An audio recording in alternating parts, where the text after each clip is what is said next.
রাসূলুল্লাহ সাল্লাল্লাহু আলাইহি ওয়াসাল্লাম। একটা জবানও বন্ধ রাখবেন না, জবান খুলে উচ্চ কণ্ঠে জোরে জোরে পড়েন আলহামদুলিল্লাহ। এ আমার যোগীরহাট মধ্যপাড়া এলাকার বাবাজিরা বন্ধুরা, আমি আর ডাইনে বামে যাচ্ছি না, ডাইরেক্ট আলোচনার ধারাবাহিকতার মধ্যে চলে যাই।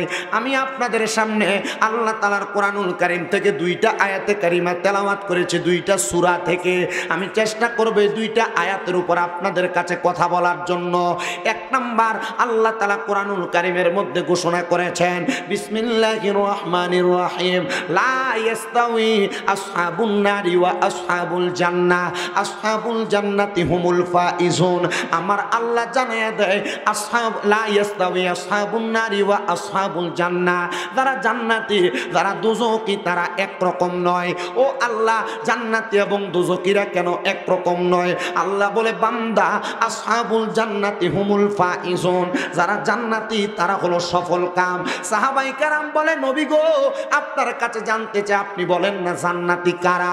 এই দাড়ি পাকা মুরব্বী বাবারা, যুবক নওজোয়ান বন্ধুরা, ছোট্ট ছোট্ট মাদ্রাসার তালেবুল ইলম ছাত্ররা, যোগীরহাট এলাকার যেই মা বোনেরা মাইকের আওয়াজ শুনতেছেন গো আমার মা বোনেরা, আমি চাই না আমার বাংলাদেশের কোনো মানুষ জাহান্নামে যাক, আমি চাই না কোনো মুসলমান জাহান্নামে যাক, আমি চাই পুরুষ মানুষও জান্নাতে যাক, নারীরাও জান্নাতে যাক। এই জন্য আপনারা যারা মাহফিলে বসছেন আপনারা মনোযোগের সাথে শুনবেন, মা বোনেরা যারা শুনতেছেন আপনারা মনোযোগের সাথে শুনবেন। আল্লাহ বলেছেন আসহাবুল জান্নাতি হুমুল ফাইজুন, যারা জান্নাতি তারা সফল কাম। আল্লাহ আপনি বলেন না জান্নাতি কারা? জান্নাতীদের একটু ঠিকানা আপনি বলেন না, জান্নাতীদের পরিচয় আপনি বলেন না। আমার আল্লাহ তাআলা কোরআনুল কারীমের সূরা বাইয়িনার শেষের দিকের 2 নম্বর আয়াতে আল্লাহ বলে ইন্নাল্লাযীনা আমানু ওয়া আমিলুস সলিহাতি উলাইকা হুম খায়রুল বারিয়া। আমার আল্লাহ বলে বান্দা, আমি আল্লাহ বললাম নিশ্চয়ই যারা ঈমান আনে এবং নেক আমল করে এরাই হইল দুনিয়ার সবচাইতে ভালো মানুষ, এরাই হইল দুনিয়ার সবচাইতে উত্তম মানুষ। এই আয়াত যখন নাজিল হয় আমার আল্লাহ তাআলার পেয়ারা হাবিবের কাছে নবীর সাহাবায়ে কেরাম প্রশ্ন করে, ও মায়ার নবী আপনি বলেন না যারা ঈমান আনে এবং নেক আমল করে তাদের ব্যাপারে আপনি আমাদেরকে ধারণা দেন না? আমার নবী বলে একজন ব্যক্তি ঈমান আনবে 7টা বিষয়ের উপরে, জবান বন্ধ নাই, জোরে জোরে বলেন একজন ব্যক্তি ঈমান আনবে কয় বিষয়ের উপরে? 7 বিষয়ের উপর ঈমান আনবে। যে ঈমানের কালেমা আপনারা জবান দিয়ে পড়েন আমানতু বিল্লাহি ওয়া মালাইকাতিহি ওয়া কুতুবিহি ওয়া রাসূলিহি ওয়াল ইয়াউমিল আখির ওয়াল কদরি খাইরিহি ওয়া শাররিহি মিনাল্লাহি তাআলা ওয়াল বা'সি বা'দাল মাউত। এক নাম্বার আপনাকে আল্লাহর প্রতি ঈমান আনতে হবে। আল্লাহ এক, আল্লাহ ছাড়া কোনো মাবুদ নাই, আল্লাহ ছাড়া কারোর ইবাদত চলবে না। সত্যাগত আল্লাহ, তাওহীদের ব্যাপারে আল্লাহ, অন্য কারোর কাছে মস্তক অবনত করা যাবে না। 2 নাম্বার ওয়া মালাইকাতিহি, ফেরেশতাদের প্রতি ঈমান আনা লাগবে। হুজুর কেমনে গো একটু জানায়া দেন না? আল্লাহ তাআলার ফেরেশতারা আপনার ডান এবং বাম কাঁধের মধ্যে 2 জন ফেরেশতা মুআল্লিমুল মালাইকা ফেরেশতা নির্ধারণ করে দিয়েছেন, যেই 2টা ফেরেশতা কিরামান কাতিবিন সম্মানিত 2 জন ফেরেশতা। আপনি ভালো কাজ করলে ভালো কাজগুলো লিপিবদ্ধ করে রাখে, খারাপ কাজ করলে খারাপ কাজগুলো লিপিবদ্ধ করে রাখে। আপনার সাক্ষী হিসেবে এই ফেরেশতাগুলো ময়দানে মাশরে দাঁড়ায়া যাবে। এই ফেরেশতাদের প্রতি ঈমান আনতে হবে। 3 নাম্বার ওয়া কুতুবিহি, কিতাবের প্রতি ঈমান আনতে হবে। আল্লাহ তাআলা এই পৃথিবীর জমিনে নবী রাসূলদের মাধ্যমে 104খানা কিতাব দুনিয়াতে প্রেরণ করেছেন আল্লাহ তাআলার বাণী হিসেবে। এর মধ্যে 100টা সহিফা যেগুলার বাণীগুলা এখনো মানসুখ আছে, কিন্তু তাওরাত, জাবুর, ইনজিল এই 3টা কিতাব আমাদের নবীর পূর্বে 3 জন নবীর উপর নাজিল করা হয়েছে। এই কিতাবের কথাগুলা যখন কোরআন নাজিল হয়েছে কোরআনুল কারীমের মধ্যে লিপিবদ্ধ করা হয়েছে। আর আমার আল্লাহ তাআলা আমার রাসূলকে প্রেরণ করেছেন হুয়াল্লাযী আরসালা রাসূলাহু বিল হুদা ওয়া দীনিল হাক্কি লিইয়ুযহিরাহু লিইউযহিরাহু আলাদ-দীনি কুল্লিহি, পরিপূর্ণ দ্বীন, পরিপূর্ণ ধর্ম ব্যবস্থা এবং মানুষকে হেদায়েতের পথ দেখানোর জন্য আমার আল্লাহ তাআলা আমার রাসূলের মাধ্যমে কিতাব প্রেরণ করেছেন, সেটা হলো কোরআন। এই কোরআন যারা মানবে, কোরআনের পথে যারা চলবে, কোরআনের কথা যারা শুনবে, কোরআন মোতাবেক তাদের জীবন যদি সাজায়, এই ব্যক্তি কখনো জাহান্নামে যাবে না। এই ব্যক্তির ঠিকানা হলো ফাদাখালাল জান্নাহ, বান্দা জান্নাতে যাবে এবং জান্নাতের মধ্যে জান্নাতের অফুরন্ত নিয়ামত ভক্ষণ করবে। জোরে পড়ি সুবহানাল্লাহ। এবার আসেন 4 নাম্বার, ওয়া রাসূলিহি, রাসূলের প্রতি ঈমান আনয়ন করা। বলে হুজুর কেমনে রাসূলের প্রতি ঈমান আনয়ন করে? রাসূলের প্রতি ঈমান হইল রাসূল যেই সত্যবাণী নিয়ে আগমন করেছে, রাসূলের রিসালাত, রাসূল যেই কর্মগুলা করেছে, যেই কর্মের প্রতি মানুষকে আদেশ করেছে, যেই কর্মের প্রতি নিষেধ করেছে, আদেশকে মান্য করা, নিষেধগুলো বর্জন করে রাসূলের প্রতি তাজা ঈমান রেখে কেউ যদি মরতে পারে, তাহলে ওই ব্যক্তি দুনিয়াতেও সফল কাম, আখিরাতেও সফল কাম। কিন্তু রাসূলের প্রতি ঈমান আপনি কেমনে আনবেন? আপনার রাসূলের প্রতি ঈমানের ব্যাপারে বড় দুনিয়ার জমিনে বর্তমান সমাজের মধ্যে মানুষের মাঝে অ্যালার্জি কাজ করে। হুজুর কিভাবে রাসূলের প্রতি ঈমানের ব্যাপারে অ্যালার্জি কাজ করবে? আরে বাবা, যারা রাসূলের প্রতি ঈমান নিয়ে দুর্বলতা প্রকাশ করে তারাও মুসলমান দাবি করে। আর আমার রাসূল বলেছেন উম্মতের মধ্যে এমন ফেরকা তৈরি হবে যারা আমি নবীর কথাগুলাকে মানবে, মানুষের কাছে প্রচার করবে, কিন্তু তারা নিজে বলবে, কিন্তু তারা তার উপর আমল করবে না। আল্লাহ তাআলা জানায় দেয় বান্দারা, আল্লাহ তাআলার কোরআনুল কারীমের সূরা সফের মধ্যে, ইয়া আইয়ুহাল্লাযীনা আমানু লিমা তাকুলুনা মা লা তাফআলুন, হে ঈমানদারেরা তোমরা এমন কথা বইলো না যেই কথা তোমরা নিজেরা করো না। আল্লাহ কেন কেন কেন? আল্লাহ তাআলা নিজেই বলতেছে, তুমি নিজে বললা, নিজে কিন্তু আমল করলা না। আমি আল্লাহ তাদেরকে পছন্দ করি না। আল্লাহ কেমনে পছন্দ করেন না? আল্লাহ নিজেই বলতেছেন, আমি নিজেদের প্রতি অসন্তুষ্ট। আল্লাহ কেন অসন্তুষ্ট? বলে তারা নিজে বলে কিন্তু নিজে আমলে পরিণত করে না। হে আমার যুগের হাটের মুসলমানেরা, তাইলে রাসূলের প্রতি ঈমানটা কেমন রাখতে হবে? রাসূল যা বলেছে নিজে বলবো, নিজে আমলে পরিণত করব। আল্লাহ আমাদেরকে করার তৌফিক দান করুন। জোরে সুরে পড়েন আমিন। এবার আসেন ওয়াল ইয়াউমিল আখির, আখিরাতের প্রতি বিশ্বাস করা। আখিরাতের প্রতি বিশ্বাস কোনটাকে আপনি মনে করেন আমি জানি না। মনে রাখবেন, আখিরাতের প্রতি বিশ্বাস হলো আপনার মরণ থেকে শুরু হয়ে যায়। কখন থেকে? আখিরাত কখন থেকে? আস্তে কইতেছে একবারে। এই যে আমার এক মুরব্বী বাবা এন্দি একজন, এই আর আওয়াজ নাই। আব্বুজি আপনারা যদি আমার সাথে একটু কথা বলেন, আমার কথার রিঅ্যাপ্লাই করেন, তাহলে আমার কাছে ভালো লাগবে। কেন? আমি এই কথাগুলো বইলা, আমি কিন্তু শরীর আমার বেশি ক্লান্ত। আমি আজকে 9:26 এসে ঘরে ঢুকছি। আমার গতকালকে মাহফিল ছিল পাবনা, ওইখান থেকে বাড়িতে আস্তে আস্তে 9:26 বাজছে।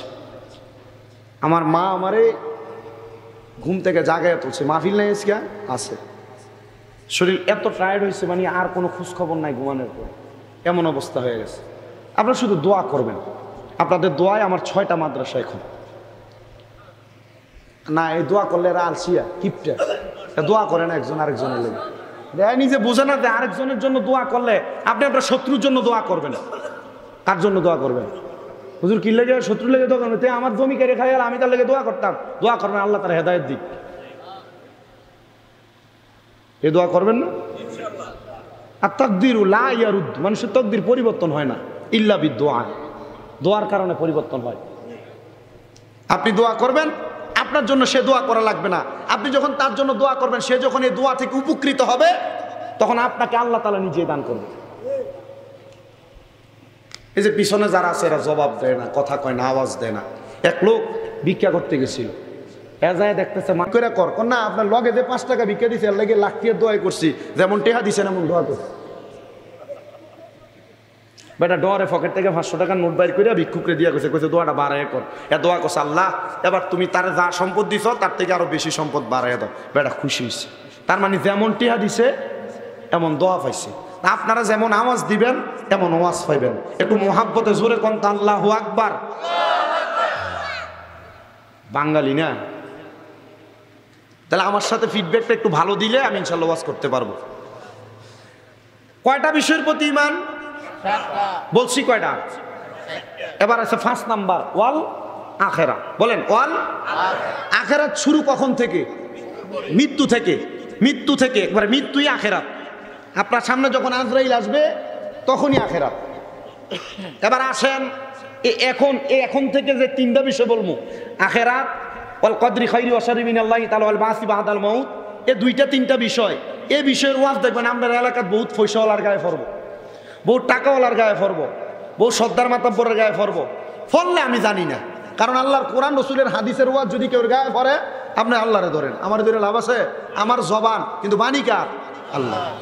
ওয়াল আখিরাম, আখিরাতের প্রতি ঈমান হলো আল্লাহ তাআলার বান্দা যখন ইন্তেকাল করবে, ইন্তেকাল করার পর যখন কবরে যাবে, কবর থেকে হাসর, হাসর থেকে মিজান, মিজান থেকে ফুলসেরাত, ফুলসেরাত থেকে ওই বান্দাটা জান্নাত এবং জাহান্নামের প্রস্তুতি গ্রহণ করা। এবার একটা বান্দা যখন মারা যাবে, মারা যাওয়ার পর ওই বান্দাটা জান্নাতে যাবে না জাহান্নামে যাবে, এটা নির্ধারণ করবে তার ঈমান এবং আমল ধারা। এবার আসেন, ঈমান এবং আমল ধারা কেমনে নির্ধারণ করবে? কোন ঈমানদার বান্দা যখন মারা যায়, বেঈমান বান্দা যখন মারা যায়, ঈমানদার আর বেঈমানের মরণ একরকম ভাবে হয় না। দেখবেন যুগের হাটের কত মানুষ মারা যায়, মারা যাওয়ার সময় বিছানায় প্রস্রাব পায়খানা করে দেয়, মারা যাওয়ার সময় নাকে মুখে দিয়ে রক্ত বের হয়ে যায়, মারা যাওয়ার সময় চোখ উল্টে যায়, মারা যাওয়ার সময় জিহ্বার মধ্যে কামড় দিয়ে মারা যায়। বলে হুজুর কেন এমনে মারা যায় একবার বলেন না। ও বাবা মনে রাখবা, এটা ঈমানদারের মরণ না, এটা বেঈমানের মরণ, এটা বেআমলের মরণ, এটা বেনামাজির মরণ। হুজুর কেমনে গো কেমনে জানতে চায়? মনে রাখবা, কোন বেঈমান বান্দা যখন মারা যাবে তার সামনে আজরাইল আসার আগে আমার আল্লাহ তাআলা দুইজন আযাবের ফেরেশতা পাঠাবে। ওই আযাবের ফেরেশতার চোখগুলা হবে নীল রঙের, ওই নীল রঙের চোখওয়ালা ফেরেশতারা যখন কোন বেঈমানের সামনে দাঁড়াবে, সামনে দাঁড়ায়া ওই বান্দার সামনে যখন দাঁড়াবে, ভয়ঙ্কর চেহারাটা দেইখা ওই বান্দা ভয়ে বিছানার মধ্যে প্রস্রাব পায়খানা করে দিবে। হায়রে যুগের হাটের মানুষ, ও যুগের হাটের বাবারা, এবার বান্দার সামনে আজরাইল আলাইহিস সালাতু ওয়াস সালাম ভয়ঙ্কর রূপ নিয়ে হাজির হয়ে যাবে। বান্দা আজরাইলের ভয়ঙ্কর চেহারাটা দেখা বান্দাটা আজরাইলকে বলার চেষ্টা করবে, রে আজরাইল আমি এখনো মরণের জন্য প্রস্তুতি গ্রহণ করতে পারি নাই, ঈমানটারে ঠিক করতে পারি নাই, আমলটাকে মজবুত করতে পারি নাই, 5 ওয়াক্ত নামাজ পড়ি না, রোজা রাখি না, হজ করি না, যাকাত দেই না, মহিলারা পর্দা করি না, এ মা বোনেরা স্বামীর আদেশ মানি না। আমি বলবো গো মা, আজরাইলের সঙ্গে তখন কোনো কথা চলবে না। তখন ওই বেঈমান বেআমল বান্দার জিহ্বাটা আজরাইলের সামনে তার দুই চোয়ালের মাঝখানে কামড় পড়ে যাবে। এই যে জিহ্বায় কামড় দিয়ে মারা যায়, এই মরণটা কিন্তু এই কারণে হয়, আজরাইলের সঙ্গে কথা বলার চেষ্টা করে কিন্তু পারে না। এবার আজরাইলকে তার চোখ দিয়া বোঝানোর চেষ্টা করে, আজরাইলের ভয়ঙ্কর বিকট চেহারা দেইখা ওই বান্দার চোখটা উল্টে, চোখের কালো মনিটা উপরের দিকে চলে যায়, বান্দার সাদা জায়গা দেখা যায়, ওই বান্দা কোনো কথা বলতে পারে না। আজরাইলের থাবা দেয় তার বুকের মধ্যে, বুকের মধ্যে থাবাটা দেওয়ার সাথে সাথে একটা বান্দার কাছে মনে হয় পৃথিবীর বড় বড় পাহাড়গুলা মনে হয় তার বুকে চাপাইয়া দিবে। হায়রে তখন বান্দার ঘাড়ের রগ গুলা ঠাস ঠাস করে ছিঁড়ে যায়, হাতের রগ গুলা ছিঁড়ে যায়, বান্দার পায়ের রগ গুলা ছিঁড়া যায়। ওই বান্দার রক্ত চলাচল করতে পারে না,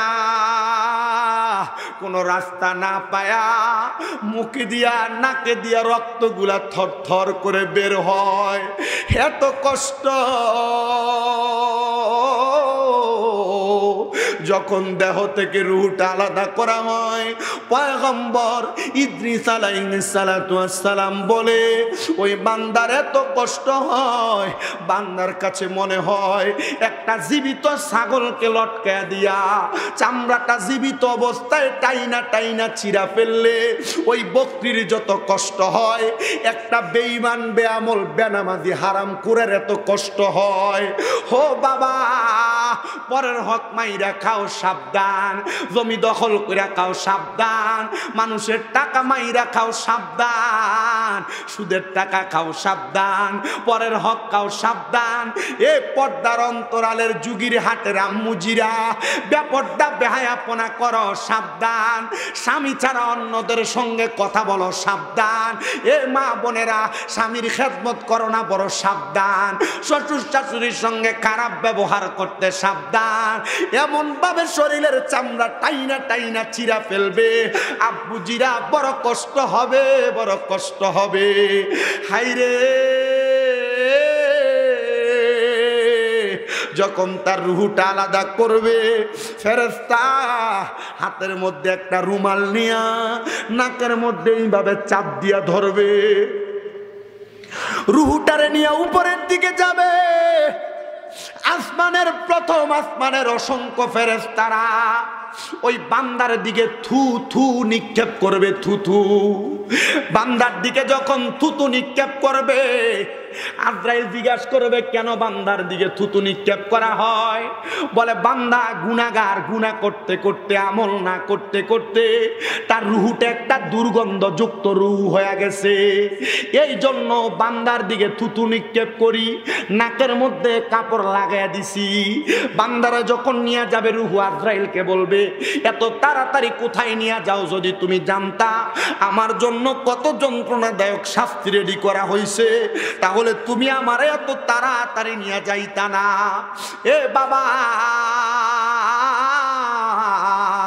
এ যুগির হাটের জ্ঞানী গুণী মুসলমানেরা, শুধু বান্দারে কবর থেকে আসমান পর্যন্ত নিবে তাই না, বান্দার জন্য আল্লাহ তাআলা শাস্তি নির্ধারণ করছে তাই না। আমরা সবাই জানি কবরে 3 প্রশ্ন, মান রব্বুকা ওয়া মান দীনুকা ওয়া মান নাবিয়ুকা ওয়া মান হাযার রাসূল, এই প্রশ্ন করা হবে। কিন্তু আপনি কি জানেন ওই কবরের মধ্যে যাওয়ার পর সবাইকে 3টা প্রশ্ন করবে না? বলে হুজুর কেন?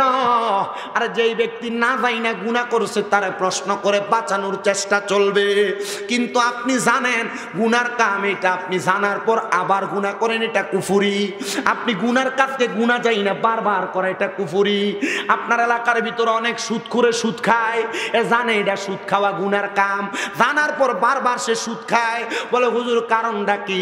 এটা তো জানে তবুও কেন খায়? এর কাছে বড় মজা লাগে। আমরা কুমিল্লাতে আমরা এলাকার এক সুদখোরের কাহিনী শুনলে বড় অবাক হইবেন। এ সুদ খায়, সুদের টাকা লাগায়, বছরে 1,30,000 কইরা। এক লোক তার থেকে 5 লাখ টাকা হাওলাত নিয়ে গেছে, জিজ্ঞাসা করছে 5 লাখের সুদ কত? কয় বছরে 1.5 লাখ। 5 বছর রাখতে 12.5 লাখ টাকা সুদ আসছে।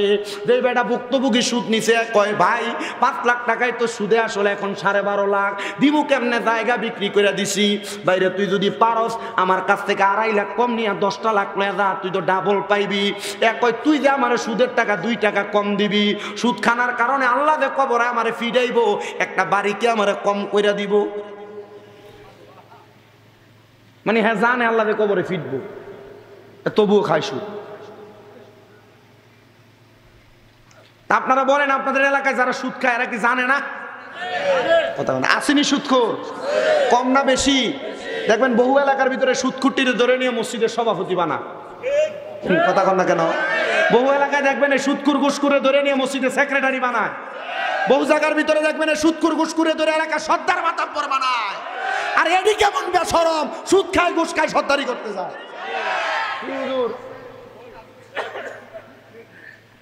আসো সাধুয়ানে বয়ে বয়ে দেখবেন লম্বা লম্বা আলাপ সারে, এডি সারে।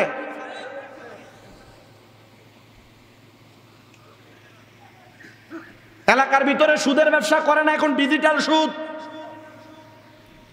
10-15 লাখ টাকা ব্যাংকে রাখে, নাম দিছে এফডিআর। 10 বছর পরে 10 লাখে একসাথে 20 লাখ তোলে। এটা হালাল? আপনাদের কষ্ট হইতেছে নাকি? এই তার কাছে ভাই তাবারুক রেডি আছে না? দিয়া লাইন ফয়জনে দিয়া লাইবেন, কি করবেন আর তারা যদি কষ্ট হয়? সুদ করে আসেনি এলাকায়? আরেকটা সুদ আপনার বউ আপনারা ফার্ম দিয়া খাওয়া, এটা হলো ডিপিএস। আসেনি? আপনার বউ দেখবেন আপনার কথার কথা কয়ে লাইছে, তুমি যে যা কামাই করো সব শেষ করে লাও, তা আমরা জিহুদের একটা ভবিষ্যৎ আছে না, আমরা একটা ব্যাংকে ডিপিএস খুলি। আপনারা কথা কন না কেন? না না না, মারিত বাড়ি দিলে গুনাগার সাথে আছে কেমনে কবে, নিজে তলে তলে করে রাখছে। কথা কোন এই জাতের সুদখোর আছে না নাই? এ মোহাব্বতে বলেন আছে না নাই?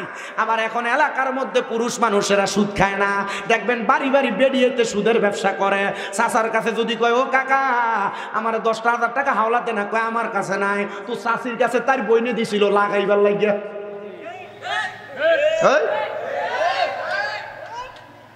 এমন জাতের সুদখোর আছে না নাই? এ মা বোনেরা, এই সুদের টাকা ঘুষের টাকা পরের হকের টাকা দিয়া তুমি যদি বাড়ি বানাও, দামি জামা কাপড় পরো, কবরে আল্লাহ আগুনের পোশাক পরাইবো। সাবধান, সতর্ক, হারাম খায়ও না, সুদের টাকা খায়ও না, এটার কারণে জাহান্নামের আগুনে জ্বলা লাগবে।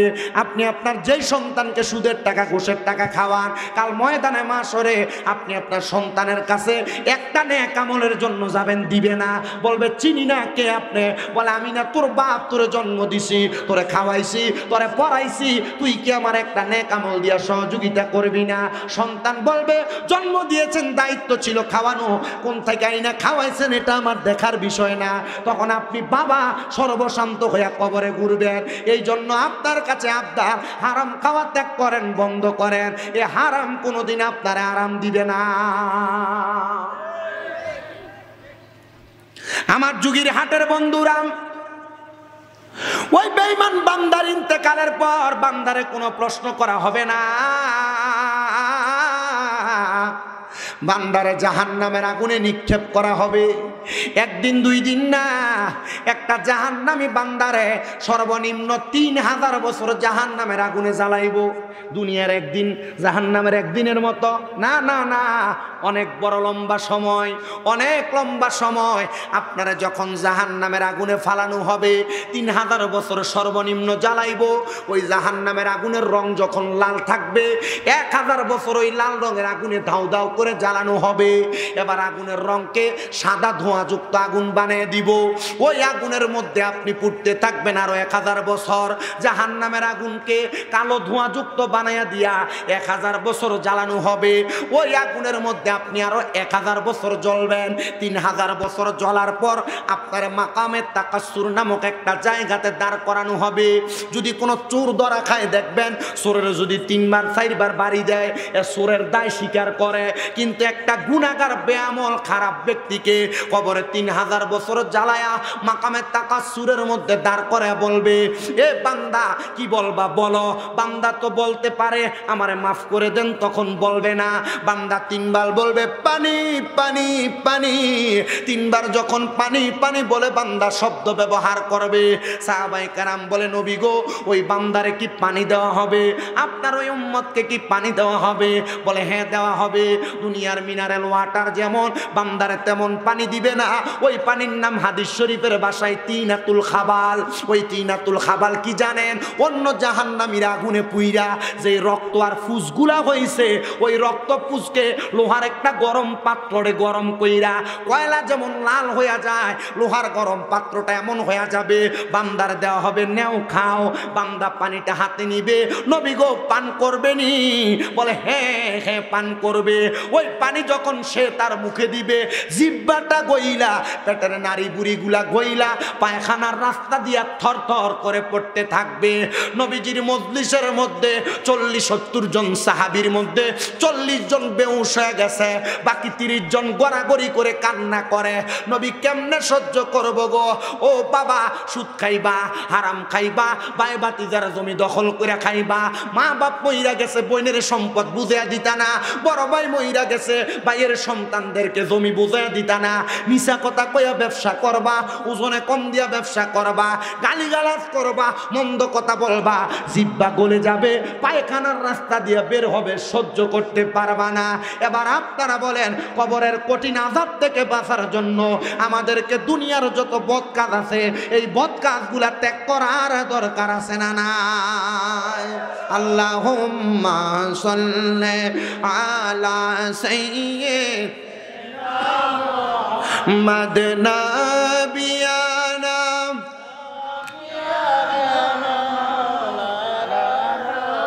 আমরা সবাই হাজির হইলাম দয়ালে নবীজির মাহফিলে, হায়রে দয়া করে কবুল করেন মায়ার নবী আমরা রে। আল্লাহুম্মা সাল্লি লাগবে না মদ নবিয়ানা শাফিয়ানা মাওলানা। সাহাবাই কেরাম বলে নবী গো,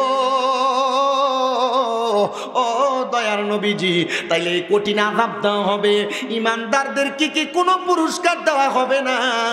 আমার নবী আল্লাহ তাআলার কোরআন থেকে বলে, জাযাউহুম ইনদা রাব্বিহিম জান্নাতু আদনিন তাজরি মিন তাহতিহাল আনহার। আল্লাহ তাআলা এমন পুরস্কার দিব গো, ওই পুরস্কারের নাম হলো জান্নাতুল আদন। ওই জান্নাতুল আদন দেখতে কত সুন্দর, ওই জান্নাতুল আদন দেখতে কত সুন্দর। আমার আল্লাহ বলে তাজরি মিন তাহতিহাল আনহার, এমন সুন্দর ওই জান্নাতের নিচে দিয়ে একটা নদী প্রবাহিত হবে। ওই নদীর মধ্যে আমার আল্লাহ তাআলা এক রকমের পানি রাখবে না, ওই নদীর মধ্যে 4 প্রকারের পানি রাখবে। ওই নদীটার নাম হলো আলিফ জিম বা রজব নদী। ওই রজব নদীর মধ্যে যখন ফেলানো হবে, একজন বান্দাকে রজব নদীতে 4 রকমের পানি পান করানো হবে। এক রকমের পানি হলো কাউসারের পানি, যেই পানি পান করলে কিয়ামতের আগ পর্যন্ত বান্দার পিপাসা লাগবে না। 2 নাম্বার একটা পানি আছে, ওই পানিটার নাম হলো সারাবান তাহুরা, পবিত্র পানি। আপনাদের এলাকার অনেক যুবক দেখবে তারা নেশা করে, মদ পান করে, ইয়াবা ট্যাবলেট খায়, গাঞ্জা সেবন করে। এমন নেশা করে সোনার বাংলাদেশে আছে না নাই? আরে আব্বুজিরা নেশা করে লাগে এলাকার কলডি পর্যন্ত চুরি করে লয়ে থাকা আছে। ফেতিসু বহুত কল লয়ে গেছে বেড়া করে মসজিদে। চিন্তা করছে কোন সুস্থ সবল ব্যক্তি নেশা করে নাই, ড্রাগ এডিক্টেড না, এ ব্যক্তি কি জীবনে মসজিদের কল চুরি করবে? জীবনে কোনো ভালো মানুষের কোনো কিছু একটা পাতাও নাড়বেন। এই নেশাখোর যারাই, নেশাখোরদের কারণে এলাকায় দেখবেন কোনো রাস্তার কল থাকলে কল থাকে না, লাইট দেয়, সামান্য একটা লাইট, লাইটের লোভ ছাড়তে পারে না, লাইট খুলে লয়ে থাকে চুরি করে। এই জ্বালায় বহু এলাকার ভিতরে রাস্তায় মানুষ লাইট দেয় না এখন। আমি বহু জায়গায়, আমরা নিজের এলাকায় বহু রাস্তা দিয়ে আসা যাওয়ার সময় আমি কয়েকজনকে দিয়ে গেলে, ও আল্লাহ তো আপনারা টাকা পয়সা কম দেয় নাই, এই রাস্তাটা অন্ধকার থাকতে লাইট দিতে পারেন না? তো বাতিজা মিনিমাম 10-15 বার দিছি, লাইট দেওয়ানোর পরের দিন সকালে দেখি আর লাইটটা নাই। তো নেয় কে? কয় এলাকার ফুটতে খুঁটতে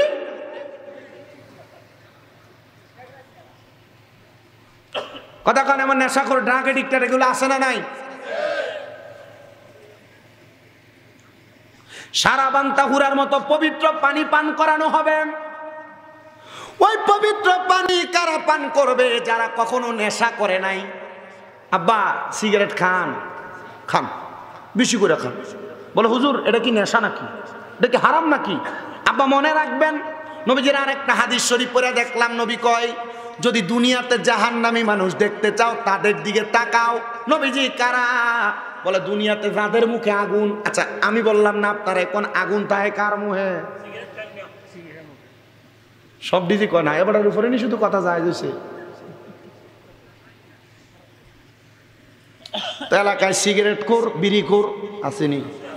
বহুত বেটারে দেখবেন বাথরুমে বয়ে বয়ে সিগারেট খায়। এর যদি প্রশ্ন করে 1 লোকমা ভাত খাইবানি, বাথরুমে ভাত কেমনে খায়, তো সিগারেট কেমনে খাও?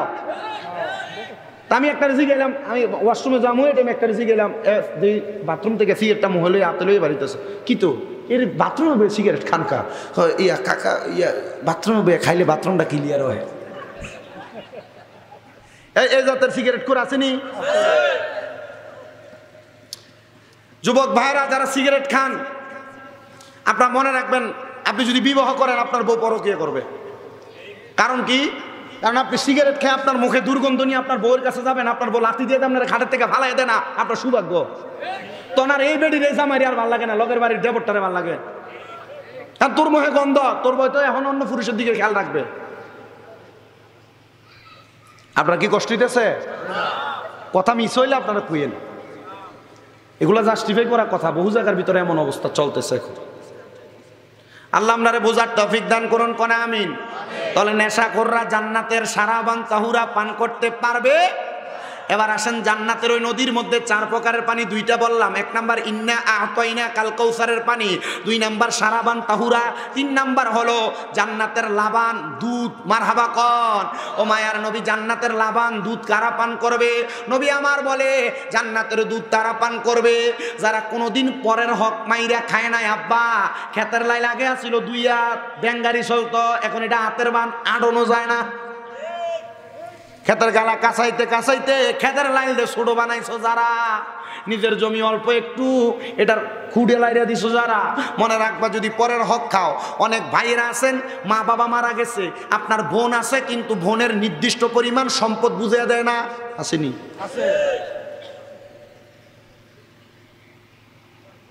আপনারা যারা ভাই আছেন, আপনারা যারা এটা করেন না, মনে রাখবেন আল্লাহর কাছে জালেম হিসেবে আপনি উঠবেন। আপনার দায়িত্ব বোনের সম্পদ বুঝিয়ে দেওয়া। আবার বাংলাদেশের একটা নিয়ম, কোনো বোন যদি ভাইয়ের কাছ থেকে বাপের দিনে হক আনে, এ বোন ফরের বার আর বাপের ভাই তাইলে আর দাম পায় না।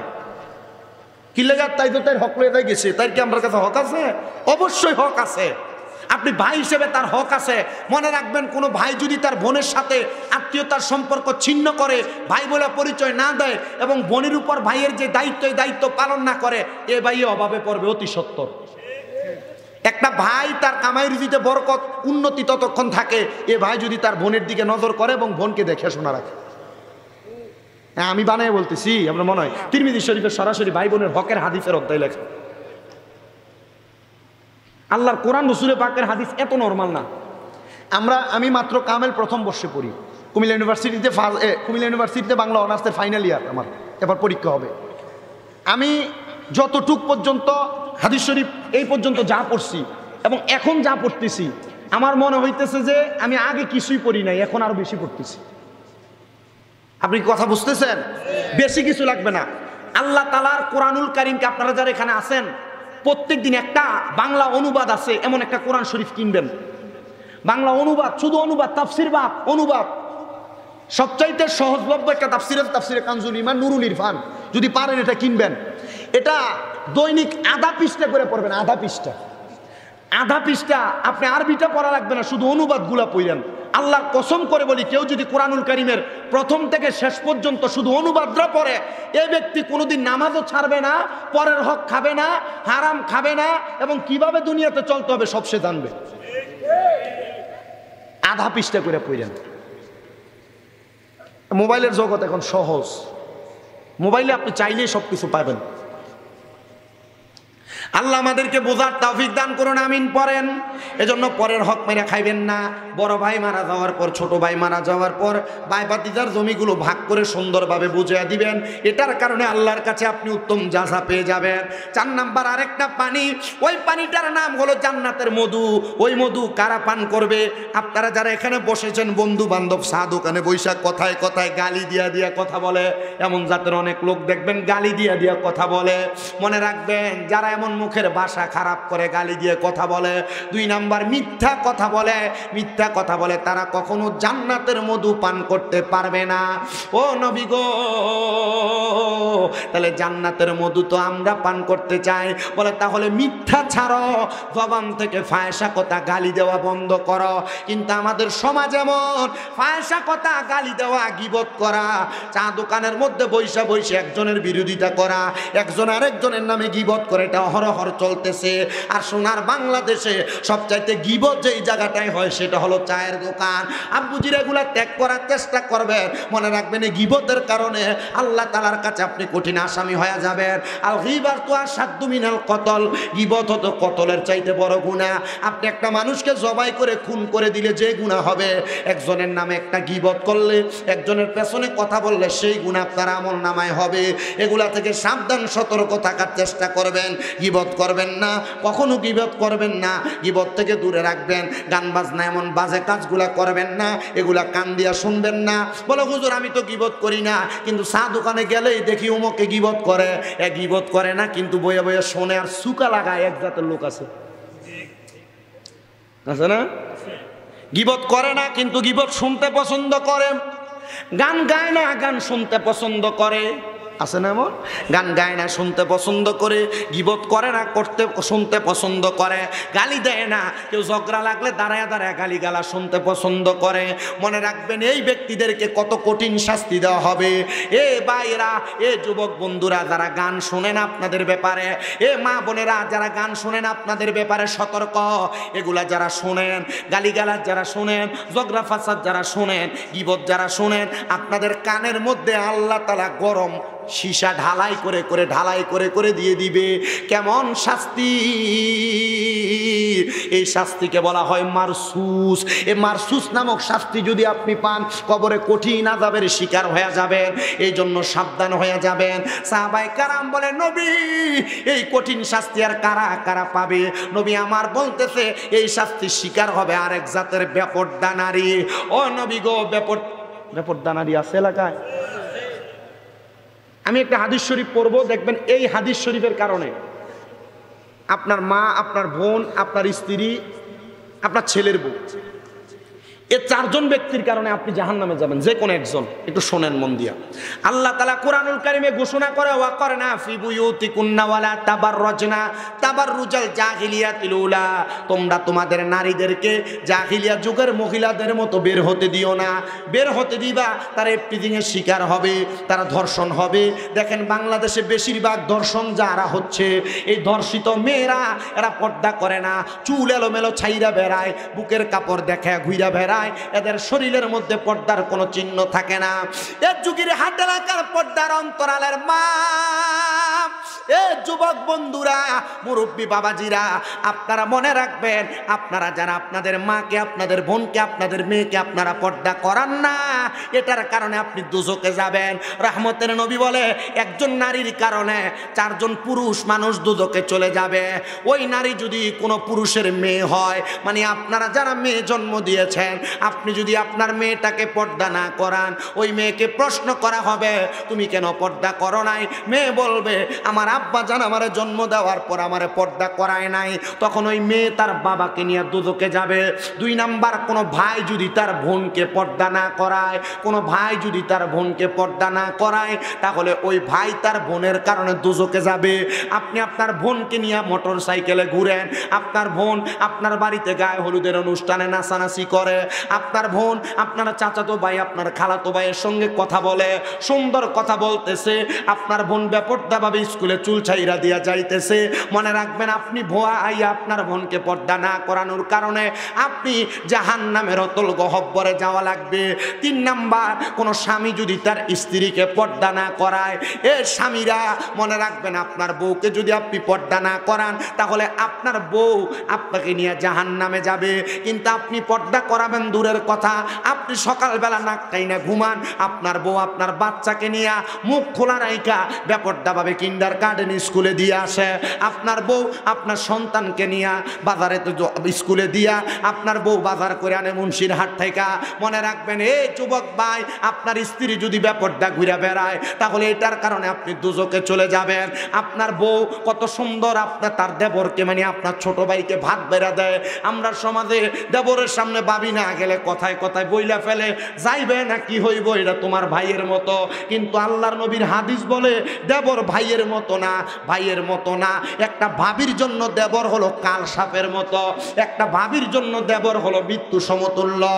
এ যুগির হাট এলাকার ভাবিরা, তোমরা যদি দেবর থাকে, দেবরকে চেহারা দেখায়ও না, জাহান্নামে যাইবা। দেবরের সঙ্গে কথা বইল না, জাহান্নামে যাইবা। এই দেবরের সঙ্গে পর্দা কইরো। মনে রাখবারে যুবক ভাই, মনে রাখবেন রে মুরব্বীরা, আপনি আপনার স্ত্রীটারে পর্দা করায়, এটার কারণে জাহান্নামের আগুনের মধ্যে জ্বলা লাগবে। যদি পর্দা না করান, দোজখের আগুনে জ্বলা লাগবে, জ্বলা লাগবে, জ্বলা লাগবে। এবার আসেন 4 নাম্বার, আপনারা যারা মায়ের সন্তান, আমিও মায়ের সন্তান, আপনারা যদি আপনাদের মাকে পর্দা না করান, আপনার মা অটোমেটিকলি এমনি ঘুরে বেড়ায়, আর বৃদ্ধ হয়ে গেছে, পর্দা করে না। মনে রাখবেন, বৃদ্ধ যদি হয়ে যায়, কোনো মা যদি পর্দা না করে, আপনি সন্তান যদি পর্দা না করান তাহলে ওই মায়ের কারণে আপনি সন্তান দোজখে যাবেন। তাইলে 4 প্রকারের ব্যক্তি, 4 জন নারীর কারণে দোজখে যাবে, বাপ মেয়ের কারণে, ভাই বোনের কারণে, স্বামী স্ত্রীর কারণে। এবার বলেন জাহান্নামের কঠিন আযাব থেকে বাঁচার জন্য পর্দা করার দরকার আছে না নাই? করাইবেন নি? কেমনে পর্দা করাবেন কেমনে? আপনি তো বেপর্দা যেমনে হয় এই সিস্টেম করে দেন। বাড়ির ভিতরে গায়ে হলুদ হয়, কত সুন্দর গায়ে হলুদের অনুষ্ঠান, মায়া বইয়া থাকে, ভাই স্বাস্থ্য ভাই, জ্যাঠতো ভাই, খালতো বই না ইয়া হলদি লাগাই হলুদ, কথা কয় না কা? যদি হলুদের অনুষ্ঠান না করে এই মুরব্বী কয় কি তা বিয়া লাগাইছ, মারামারি লাগে কি? আপনি ঠিক কইলেও ঠিক, না কইলেও ঠিক। গায়ের অনুষ্ঠান করেননি বিয়াত? হ্যাঁ, এতে মাতালারে করে না। তুই আরো আগে যাও, গান তোমার মোবাইল তুমি চলে, শতান হলা কোনানকা। এখন একটু বন্ধ হয়েছে নি? আপনার সিস্টেম আছে, আপনারা দাওয়াতে যাবেন না, এরা দাওয়াত দিবে না, এদের দাওয়াতে যাওয়ার দরকার নেই। হ্যাঁ, চিন্তা করে হুজুর সমাজ রক্ষা করতাম, যে সমাজ রক্ষা আপনার জাহান্নামে যাওয়ার কারণ হবে, এই সমাজ আপনি রক্ষা করার দরকার নাই মিয়া। এটি ঠিক কয়। আবার গান বাজনার ভিতরে গায়ে হলুদের পরে যে বিরিয়ানি খাবা, এটা খাওয়ানোর লেগে শেষ রাত পর্যন্ত বয়ে দেয়, এটাও ঠিক। এটাও ঠিক। মনে রাখবেন আরেক কথা আছে, এই যে বিয়ের ভিতরে গায়ে হলুদ হয়, গান বাজনা হয়, আমরার মধ্যে দেখবেন পাঞ্জাবি লাগে, হুজুরে এই বিয়ে করায়। আবার হুজুরে আবার বিয়ের পরে দোয়া করে, আল্লাহ এই বিয়ের মাধ্যমে তারা যে সন্তান হবে একটা নেক সন্তান দেন। তো আপনি হারাম ডিজে ফাটির কনসার্ট গান বাজনা করে বিয়ে করাইছেন, এই বিয়ের ভিতরে নেক সন্তান নেবো, এই ফুতে বড় হয়ে তার মারে আর বাপরে কি লাইব? আপনি হারাম কাজ দিয়ে বিয়ে শুরু করলে এই বিয়ে থেকে নেক সন্তান হইব? এটা আর কইলাম, এটা বেশি কঠোর হয়ে যাবে। তাইলে বিয়ের ভিতরে গান বাজনা চলবে? আপনি মনে রাখবেন, মনে করেন আপনার এ হুজুরকে আপনি কষ্ট নেবেন নি কোনো, এ হুজুরকে দিয়ে বোঝায়, এ হুজুরের বাড়িতে বিয়া, হুজুরের বাড়িতে গান বাজনার আয়োজন করছে হুজুরের ছেলেরা, আয়োজককে ছেলেরা। এই গান বাজনার আয়োজনে আইসা যারা যারা গান শুনবে, নাচবে এবং বেপরদা যে মহিলা হবে, তারা এগুলা কইরা যে গুনাহ হবে, এই গুনার কাজের আয়োজন যারা কইরা দিছে সেম সমান গুনার অপরাধী তারা হবে। আপনি মনে করেন আমি নাচলাম, আমি নাচছি, আমি গুনাহগার হইলাম, কিন্তু আমার এই নাচার জন্য যে আগ্রহ তৈরি করে দিছে এই ব্যক্তি, আমার যা গুণ হইব তার অটোমেটিক এমনি গুণ হইব। আপনার এলাকায় গান বাজনা যে হয়, যারা গান বাজনা করে এরা কি আপনি মনে করেন এমনি হইব? আমার এক স্পিকারওয়ালা, এই দোয়ানওয়ালা প্রশ্ন করছে, তো আমরা থেকে নিয়ে যেটি করে সামনে হমান অপরাধী হইবে। আমি তো বাড়া দিই, আমি আপনি এই গুনার কাজে আপনি সহযোগিতা করেন। চিন্তা করবো মা হুজুর এটা কি থাকে, এটা না থাকলে তো হয়তো, হ্যাঁ এটা না থাকলে হয়তো না, এটা দরকার, ওয়াজ মাহফিলে চলে না, এটা লাগে, কিন্তু গান বাজনার ভিতরে দিয়ে আপনি সহযোগিতা করছেন না, আপনি সমান গুনাহগার। এবার আসেন, মনে রাখবেন, আপনারা যদি আপনাদের আত্মীয় স্বজন মহিলাদেরকে পর্দায় না ঢুকায় দিয়ে যান, একজন বাবা যদি তার মেয়েকে পর্দাশীল না বানায়া যায়, তাহলে তার মেয়ের কারণে সে কবরে গেলে দুজকের আগুনে কেমনে জ্বলবে? আল্লাহ তাআলার খাস একজন বান্দা, জিনার বাড়ি হলো খোরাসান এলাকার মধ্যে, ওনার জীবনী পড়তে যে আমি পাইলাম, উনি খোরাসান থেকে অনেক দেশে সফর করেছে। উনি বলেন, আমি একদিন রাত্রবেলা সজাগ অবস্থায় আমার সারা রাত্র কাটাইলাম। আমার স্বভাব ছিল আমি ফজরের নামাজ পড়ে, 2 রাকাত নামাজ আছে, ফজরের পরে সূর্য উঠলে 2 রাকাত নামাজ পড়ে, এটা কি নামাজ কয়? এশরাক। না কি নামাজ কয়? এরা ওই যারা নতুন শুনছে এশরাক, চিন্তা করতে হুজুর ফজর, জোহর, আসর, মাগরিব, এশা 5 ওয়াক্ত জানি, এশরাক ফাইলেন কো? আরে এডি ছাড়া আরো নামাজ আছে। সূর্য ওঠার সাথে সাথেই নামাজ পড়ে এশরাক, সূর্য ওঠার পর থেকে সূর্য ডুবার আগ পর্যন্ত আরো 2 রাকাত নামাজ আছে, যেটা চাষতের নামাজ অথবা দোহারের নামাজ কয়। মাগরিবের নামাজ আদায় কইরা 6 রাকাত নামাজ আছে, যে নামাজটারে কয় আওয়াবিনের সালাত। কেউ যদি টানা 30 দিন অথবা 40 দিন এই সালাত আদায় করে, তাহলে এই ব্যক্তির 12 বছর ইবাদতের সওয়াব পাবে।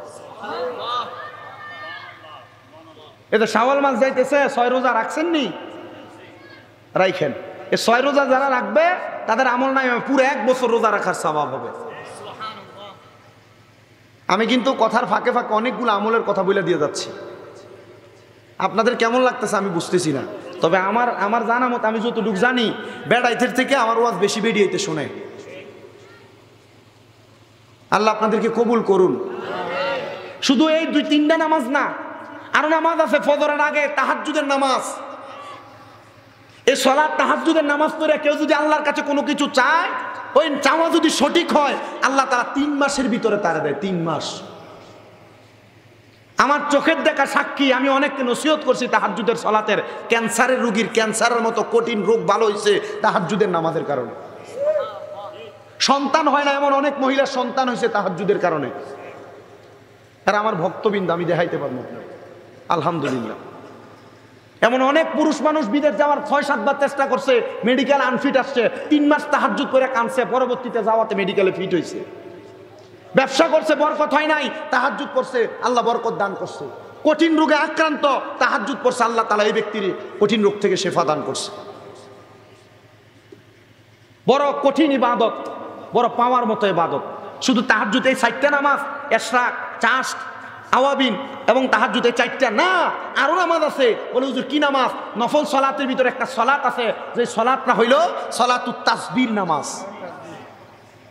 যে সালাতুত তাসবিহ নামাজ পারলে দৈনিক একবার, না পারলে সপ্তাহে একবার, না পারলে মাসে একবার, না পারলে বছরে একবার, না পারলে জীবনে একবার হইল পড়া একটা বান্দার জন্য বড়ই সাফল্যমণ্ডিত করার কাজ। সালাতুত তাসবিহ নামাজ একটু সময় লাগে, মোটামুটি 25-30 মিনিট লাগে পড়তে। আরো আছে আরেকটা সালার নাম সালাতুল ইস্তিসকা, বৃষ্টি না হইলে এই নামাজ আদায় করে। 6টা নামাজ। না আমার চা লাগতো না, আমি কথাটি কই একটু বাহ্যিকে গরম লাগে। কতক্ষণ হয়েছে মাইক ধরছি যে? অনেক সময় হয়ে গেছে না, 10:30 না, 40-এ শুরু হয়েছে। আরো কিছু শুনবেন নি আপনারা? যদি শোনেন আমি বলবো, আর নাইলে আমি বাড়িতে যেতে পারলাম, আমি ঘুমাইতে এরম। আল্লাহ কবুল করেন, আমিন পড়েন। আমি কথাগুলো বইলা শেষ করি। সালাতুত তাসবির পরে আরেকটা নামাজ আছে সালাতুল ইস্তিসকা। এই নামাজ পড়ে বৃষ্টি যদি না হয় আল্লাহর কাছে দোয়া করলে বৃষ্টি দেয়। আরেকটা নামাজ আছে সালাতুল হাজত। হুজুর সালাতুল হাজত কি?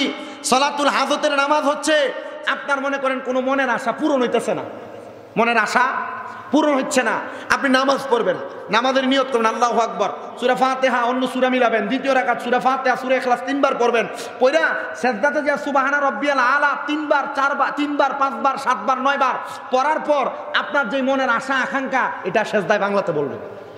এটা সালাতুল হাজত। বলেন সালাতুল হাজত। পাইলাম কয়টা নামাজ? 7টা। আরেকটা নামাজ আছে সালাতুল খাইরের নামাজ, নফল ইবাদত 100 রাকাত। কয় রাকাত? 100 রাকাত। 2 রাকাত 2 রাকাত করে পড়ে। প্রথম রাকাতে সূরা ফাতিহা একটা সূরা মিলাবেন, দ্বিতীয় রাকাত সূরা ফাতিহা 10 বার সূরা ইখলাস পড়বেন। সালাতুল খাইরের নামাজ, এই 8টা নফল নামাজ। এটি তো 5 ওয়াক্ত নামাজের পরে, তাহলে 13টা ওয়াক্ত পাবেন আপনি। এমন আরো মানে সর্বমোট 50টা নামাজের নামাজ। কয়টা আমি জানি না আর কি, 50টা না 50টা নামাজ। বলে হুজুর এটি কোনটি? ওই যে নবীজি মেরাজে গেছিলেন, নামাজ ছিলেন কয় ওয়াক্ত? আমরা পড়ি কয় ওয়াক্ত? আর 45 ওয়াক্ত কো? এই 5 ওয়াক্ত পড়লে আপনি 50 ওয়াক্তের সওয়াব পান, ঠিক এটা জানেন তো? 50 ওয়াক্তের সওয়াব পাওয়া যায়। কিন্তু এই 50 ওয়াক্ত যে পড়ছে নবীজির জীবনে তো এগুলো আদায় করছিলেন, এগুলা কি কি নামাজ? তা আপনি এই 13 ওয়াক্ত পড়ে দেখান নাকি? 13 ওয়াক্ত 5 ওয়াক্তর পরে যে 8টা কইছি 8টাকে পড়েন, দেখবেন সময়টা এখন আর পড়ার লাগা। আল্লাহ আমরারে কবুল করেন, কোন আমিন। আর মোহাব্বতের আওয়াজে কোন আমিন। আর জবান খুলে জোরে পড়েন আমিন। এটা আনো স্যার, এই এটা স্যার, এটা আনো। আমি খাই না, আমি খাইলে অনেকে স্যারটা বুঝতে থাকবে। এখন আপনি এটা নিয়ে দিল তো এরা খাইবো, এবার এরা ভালো লাগতো না। এটা না হয় না, রাহ আমার মনে কষ্ট নিয়েন না আব্বা, উদয় না খাওয়ানোর দরকার নেই, এটা পরে আমরা বাকযোগ করে খাইলাম। আমরা বক্তা দাওয়াত দিচ্ছেন, বৈতাল মার্কা বক্তা। আমি কোনো হুদা শিক্ষিত বক্তা না, আমি মোটামুটি যা পড়ালেখা করি তা মানুষের কাছে বলি। এর থেকে 2-1টা নসিহতের কথা বলি, এর থেকে মানুষ হেদায়েত হইলে আলহামদুলিল্লাহ। কথা বুঝছেন তো? আপনার দোয়া করেন, আমি আমার খেদমত একজনকে আল্লাহ এক এক দিক দিয়ে খেদমত করা, আমি আমার মাদ্রাসাগুলো দিয়ে খেদমত করতেছি। আল্লাহ তাআলা কবুল করেন, পড়েন আমিন, মোহাব্বতের আওয়াজে কোন আমিন। তো যেই কথার মধ্যে বলতেছিলাম আমার বাবারা, ওই আল্লাহ পাকের বান্দা সাইদ ইবনে মুসাইয়াব রহমতুল্লাহ আলাইহি তিনি বলে আমি ফজরের নামাজ পড়ে অপেক্ষা করতেছিলাম, এশরাকের নামাজ পড়বো, নামাজের মুসল্লার ভিতরে আমার ঘুম লেগে গেছে। ঘুম লাগার পর হঠাৎ করে আমি ঘুমের ভিতরে স্বপ্ন দেখতেছি একজন ব্যক্তি আমার সামনে দাঁড়ানো। এই ব্যক্তিটার শরীরের নাভি থেকে মাথার তালু পর্যন্ত ভালোই দেখা যায়, কিন্তু নাভি থেকে পায়ের তালু পর্যন্ত আগুন জ্বলতেছে ধাউ ধাউ করে। বড় মারাত্মক বিষয় না? আমি তাকে দেখে প্রশ্ন করলাম, এ ভাই তোমার শরীরের কেন এমন অবস্থা? সে আমার বলে আমার শরীরের এই যে নাভি থেকে মাথা পর্যন্ত ভালো, নাভি থেকে পায়ের তালু পর্যন্ত জ্বলে, এটার কারণ হইল আমার দুই মেয়ে। মাইয়ার দুনিয়াতে রাইখা যাবেন, এ মাইয়া আপনার জাহান্নামের কারণ কি হইতেছে দেখেন।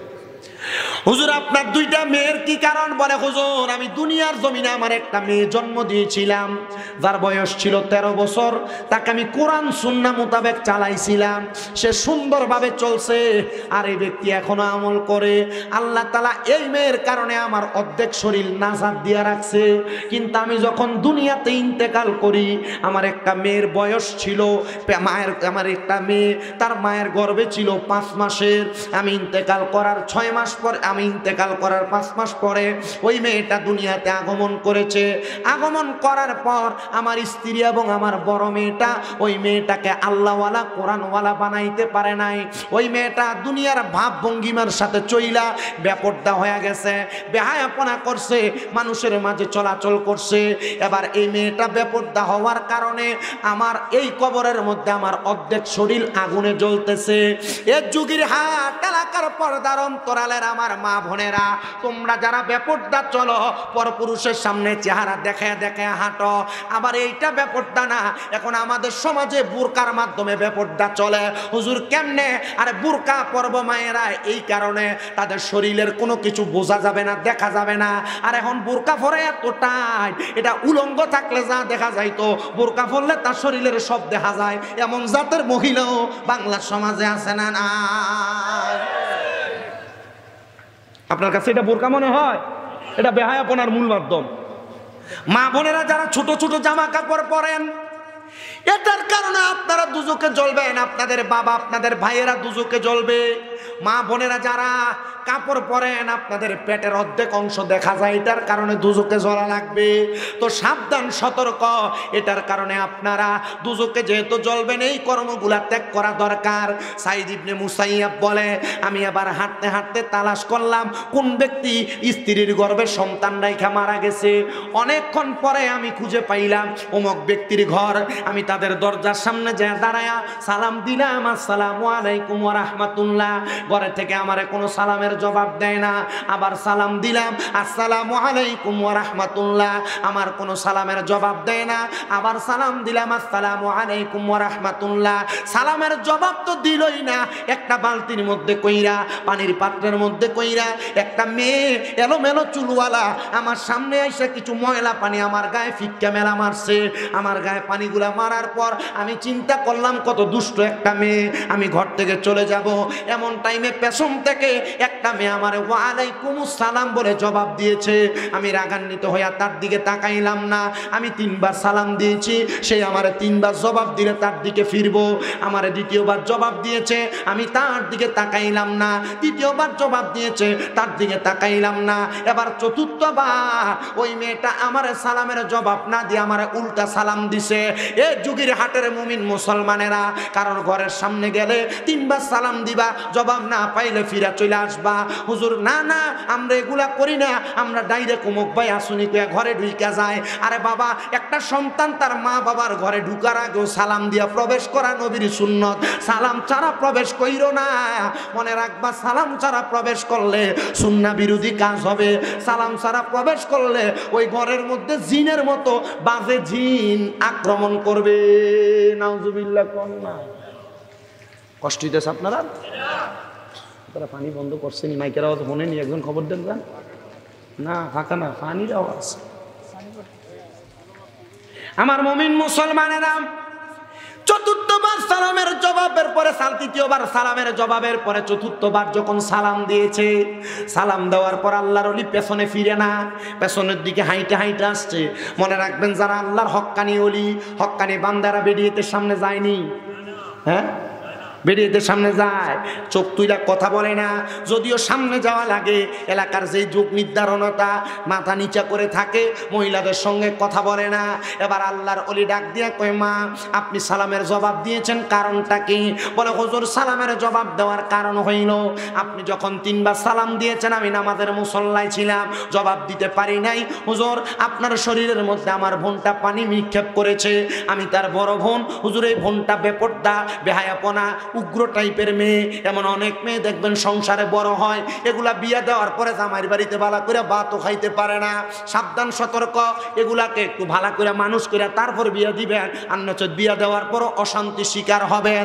এ মুসলমান, ওই মেয়েটা ডাক দিয়ে কই, হুজুর আপনার মতো একজন আলেম আমাদের ঘরের দরজায় কেন আসছেন, কারণটা কি? হুজুর ডাক দিয়ে কয়, মা আমি আজকে তাহাজ্জুদ নামাজের পরে ফজরের নামাজ পড়া এশরাকের নামাজের অপেক্ষা করতেছিলাম। মা গো, আমি এশরাকের নামাজের জন্য অপেক্ষা করতে করতে ঘুমায় গেছি। আমি ঘুমের ভিতরে দেখেছি তোমার আব্বাজান আমার স্বপ্নে আসছে। তোমার আব্বাজানের অর্ধেক শরীর আগুনে জ্বলে, অর্ধেক শরীর ভালো। এখন বুঝতে পারলাম তোমার এই বোনটার জন্য তোমার আব্বা জাহান্নামে জ্বলে। ওই বোনটা একটা লাফ দিয়ে হুজুরের পায়ে পড়ে গেছে, হুজুর মাফ করে দেন, আমি তো আমার আব্বাজানকে জীবনে দেখি নাই, আমার জন্মের 5 মাস আগে আমার আব্বা মারা গেছে। হুজুর আমি কেমনে আমার আব্বাজানের জাহান্নামের কারণ হইলাম? আমি তো আমার বাপরে দেখি নাই। বলে, তুমি বেপরদা চলো, বেহায়াপনা করো, এই জন্য তোমার আব্বাজানকে তুমি দেখো নাই, না দেখেও জাহান্নামের কারণ হয়ে গেলা।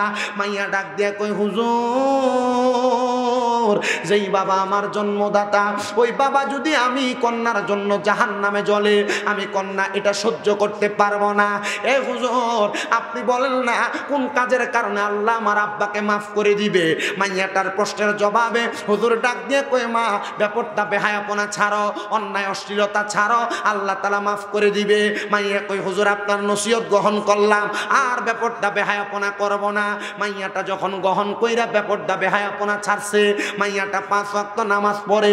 5 দিন পরে 7 দিন পরে ওই আল্লাহর উনি সাইদ ইবনে মুসাইয়াবের সামনে, হুজুর আমার আব্বাকে এখন ভালো আসেনি। হুজুর এটা তো আমি স্বপ্ন দেখেছি, এখন তুমি তোমার আব্বারে জিগাও। হুজুর কেমনে জিগাইব গো, আমার আব্বা তো কবরে। বলে, রাস্তা আছে রে, ওই রাস্তাটার মাধ্যমে জিগাও। হুজুর কেমনে গো, একটু কারণটা বলেন। বলে, তোমার কাছে আমার একটা নসিহত, ওয়া মিনাল লাইলি ফাতাহাজ্জাদ বিহি নাফিলাতান লাকা আসা আইয়াবাসাকা রাব্বুকা মাকামাম মাহমুদা। আমার আল্লাহ আমার নবীকে বলেছেন, আপনি রাতের কিছু অংশে তাহাজ্জুদের নামাজ পড়েন।